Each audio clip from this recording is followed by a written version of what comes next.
This brand made 200 crores by selling these ugly looking sandals for Indians. A pair of these ugly looking sandals start from 5,000 and can go up to 32,000 rupees in India. The 250-year-old German brand known for its flat orthopedic sandals, which were used by hippies and grandparents, is now a multi-billion-dollar brand and has collaborated with world's top luxury fashion houses. They have been making the same basic sandal for more than 100 years and have never hired a single celebrity endorser or run any flashy ad. But still, Birkenstock was listed with a valuation of $8.6 billion on the New York Stock Exchange. Birkenstock started as an online-only brand in India in 2019 and now has more than 50 physical stores across 27 cities in just 5 years. Birkenstock's India revenue almost hit 200 crores in 2023 and 24. What's happening? How did a chunky and ugly looking sandal become a must-have fashion accessory for Gen Z? And why are people ready to pay so much for these sandals? Making such videos takes a lot of effort, and this video was made possible by Lemon, the investment app. Birkenstock was started more than 250 years ago by Johann Adam Birkenstock in Germany, but the style and sandals you see today were created in 1896 by Conrad Birkenstock. He wanted to create an orthopedic footwear with a flexible support in the sole.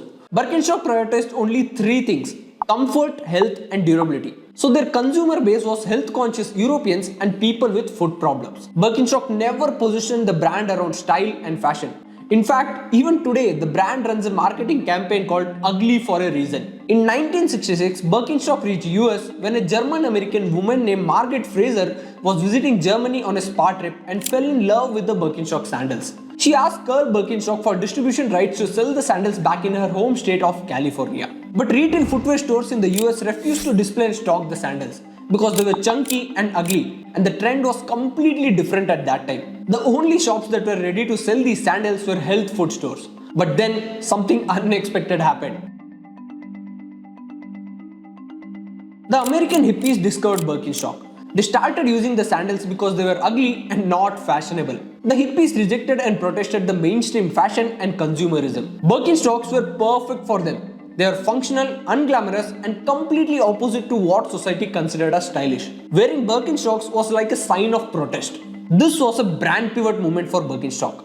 Their target audience completely changed, even though Birkenstock didn't plan it. In 1992, fashion designer Marc Jacob used Birkenstocks in a fashion show, but he was criticized for it. By 2000s, the brand perception in the market started to change as comfort became fashionable. In 2012, another designer, Phoebe Philo, used chunky and similar sandals like Birkenstocks on Paris runway, but she lined them with mink. Many other designers followed this trend, and many celebrities and supermodels started wearing Birkenstocks, not as a collaboration, but for their comfort.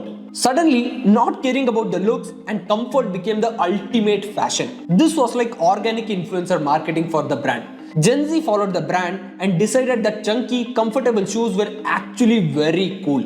Each generation rediscovered Birkenstocks themselves without any major marketing campaigns from the brand. Gen Z fell in love with the 90s nostalgia, just like 80s kids had rediscovered the 60s anti-cultural movement.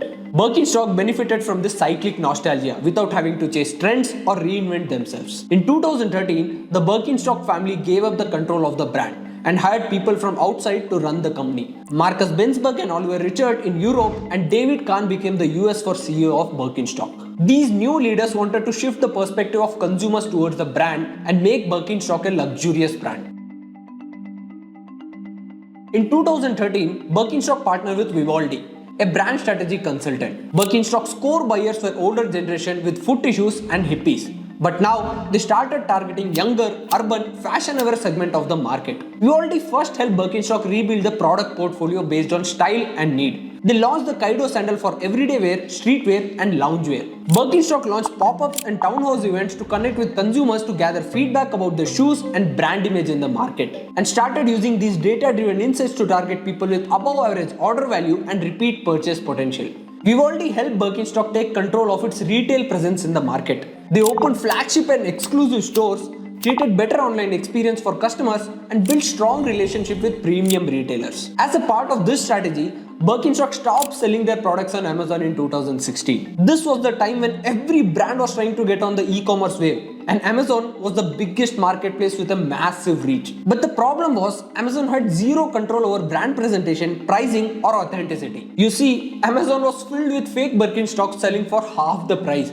The fake sandals were damaging the brand experience for genuine customers. So Birkenstock took a short-term hit on the sales and protected their brand identity in the long run. After this, Birkenstock pivoted towards D2C or direct-to-consumer channels. Birkenstock launched its own store in key markets like Paris and Tokyo. This gave them full control over the shopping experience. The company's online store Birkenstock.com became the main source for buying authentic Birkenstock products. In 2024, Birkenstock net sales through their e-commerce website were $682 million. Birkenstock also collaborated with premium retailers like Nordstrom, Barney's New York, and JC Crew to maintain its premium image and reach different sets of consumers. Birkenstock also collaborated with many luxury brands like Dior, Valentino, and Jill Sander. These collaborations help position the brand as a luxury and functional brand in the market. Another trick Birkenstock used to make the brand more luxurious was manufactured scarcity. Birkenstock didn't increase their production capacity to meet the demand. They always kept limited supply. This resulted in waitlist and stockouts,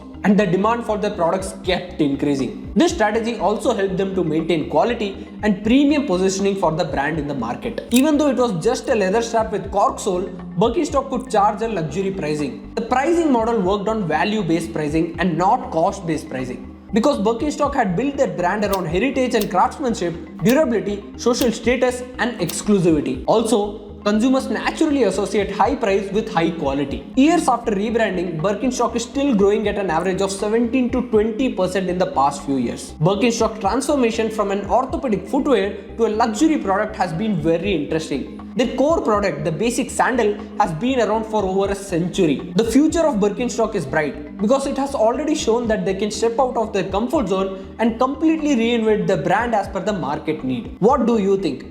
Can any other old brand replicate Birkenstock's success, or was this just something rare? Let us know in the comments below. If you enjoyed the video, please hit the like button and subscribe to Case in Point for more such content. I'll see you in the next one. Bye bye.